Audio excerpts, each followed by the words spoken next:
Buhay abroad, buhay OFW. Huwag magtampo kung hindi ka pinahiram ni OFW. Minsan may pinaglalaanan din siya sa kanyang sweldo. Kaya kung hindi ka pinautang, huwag ka magdamdam. Unawain at isipin mo din ang kanilang kalagayan. Kaya huwag mo isipin na para silang bangko, na hindi nauubusan ng pera oras-oras minu-minuto. Mahirap din i-budget ang buwan ng sweldo. Kung paano pagkasyahin at hati-hatiin ito. Huwag mo din isipin na porket nasa abroad mayaman sila.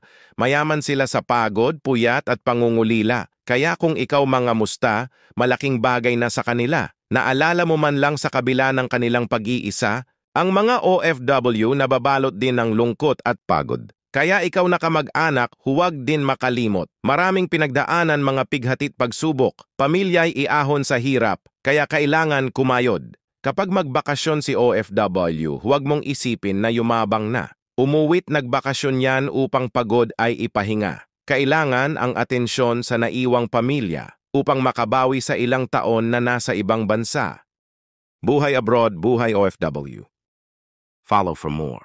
Noe Fact Stories. Maraming salamat.